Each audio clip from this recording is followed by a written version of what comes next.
මේක ඇත්තටම මේ සැතපෙන බුදු පිළිම වහන්සේ නමක්. මේක තියෙන්නේ ඉතා ඉපරණි අවුරුදු 800ක් පරණ විහාරස්ථානයක. ඇත්තට මේක තියෙන්නේ කොළඹ දිස්ත්‍රික්කයේ. මමත් ඉතින් පළවෙනි පාරට තමයි ගියේ. ඇත්තට මෙහෙම විහාරයක් කොළඹ දිස්ත්‍රික්කයේ තියෙනවද කියලාත් ඉතින් හිතා ගන්නත් බෑ. මේක ඉතින් අපි දැනගත්ත විදියට අවුරුදු 800ක් විතර පරණ විහාරස්ථානයක්. මේ විහාරස්ථානයේ බුද්ධ මන්දිරයේ තමයි මේ පිළිම වහන්සේ තිබෙන්නේ. මේ පිළිම වහන්සේගේ සුවිශේෂත්වයක් තියෙනවා. ඉතින් ඒක මම ඔයගලන්ට ඉස්සරහදී කියන්නම්. මේ ඉතින් අපි ඉදිරිපස්සේ පියගැට පෙළ නැගලා ඉතින් ඔන්න යනවා බුදුගේ ඇතුළට යන්න හදන්නේ. ඉතින් ඔහොම පඩිපෙළ නැගලා ඉතින් අපි තුන්දෙනා බුදු පිළිමේ බලන්න ඉතින් බෞද්ධ විහාරය ඇතුළට ගියා. යනකොට ඉතින් ඇත්තටම මේ බලන්නකෝ ඔයගලන්ටත් තේරෙයි ඇතුළට ගියාම නිකන් 아무තු গুপ্ত ස්වභාවයකුත් තියෙනවා. ඉතින් අපි ගියාම මේ ඔන්න දැන් ආවට පේන විදිහ බලන්න කණු උනත් අර පැරණි විදිහට හදලා තියෙන මේ කණු තමයි තියෙන්නේ. ඒක බැලුව බැලමට පේනවා.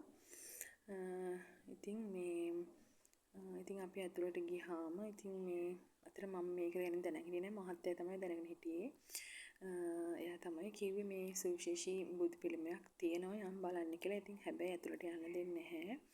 ඒක මේ සොරුන්ගෙන් මේ කරදරු නිසා මේ වහලා තියෙන්නේ. එළිය ඉඳන් තමයි ඔය විදිහට බලන්න තියෙන්නේ.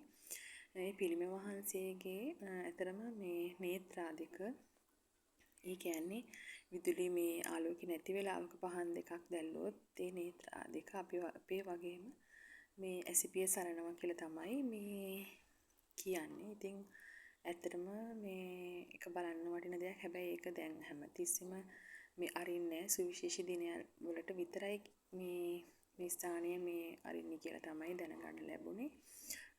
ඒ වගේම ඉතින් මේ විහාරස්ථානයේ පෙරහැරක් තියෙනවා. එදාට මේ අරිනවා කියලා තමයි දැනගන්න ලැබුණේ. ඉතින් ඇත්තටම ගිහින් බලන්න වටින විහාරස්ථානයක්. තාම පැරණි බිතු සිතුවම් මේ කියන්නේ ඒක බැලුව බැලමට පේනවා. ඉතින් ඔයගොල්ලෝ ඉස්සරහ දකින්න පුළුවන් මේ ඊටාම පැරණි සිතුවම්.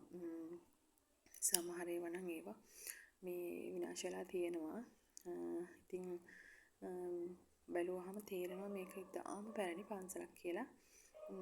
ඉතින් මේවා මේ රැක ගන්න ඕනේ. ඇත්තටම පුංචි දරුවන්ට හරි බලන්න. ඇත්තටම ඉතින් මේ වගේ විහාරස්ථාන කොළඹ තිබුණට අපි දන්නෙත් නෑ. ඉතින් මේ අද තමයි ඉතින් දැක්කේ. හරිම ලස්සනයි. ඉතින් මේ පන්සල ඉතින් අපි ආයෙ දවසකත් යන්න හිතන ඔන්න ඉතින් කුකුලෙක් හිටියේ යානම් හැබැයි සැරයක් කොටනවා. මේ ඉතින් උන් අපේ බබාටත් කොටන්න ආවා. ඉතින් තවත් එතන තිබුණු බුදු පිළිමයක්. ඉතින් හරිම සාන්ත නිකන් සමාධි බුදු පිළිමයට සමාන බුදු පිළිමයක් වගේ කියලා තමයි මම දැක්කේ. ඉතින් හරිම ලස්සන පන්සලක්. ඉතින් ඔයගොල්ලෝ ගිහිල්ලා බලන්න. මේක තියෙන්නේ ඇත්තටම රත්මලානේ. රත්මලානේ මේ පන්සල තියෙන්නේ. බලන්න පිළිම තාම පැරණි විදිහට පැරණි මේවා නිර්මාණය කරපු ඉතින් හරිම ලස්සනයි. ඉතින් මං ඔය හැම එකම මට මේ වීඩියෝ කරන්න බැරි වුණත් මං ඔය වටයක් ගිහිල්ලා ඉතින් ওই ටික ඕගොල්ලන්ට පෙන්නන්න ඕන ওই විදියට වීඩියෝ කරගත්තා. ඉතින් ඇත්තටම හරිම ලස්සන සිතුවම් තියෙනවා.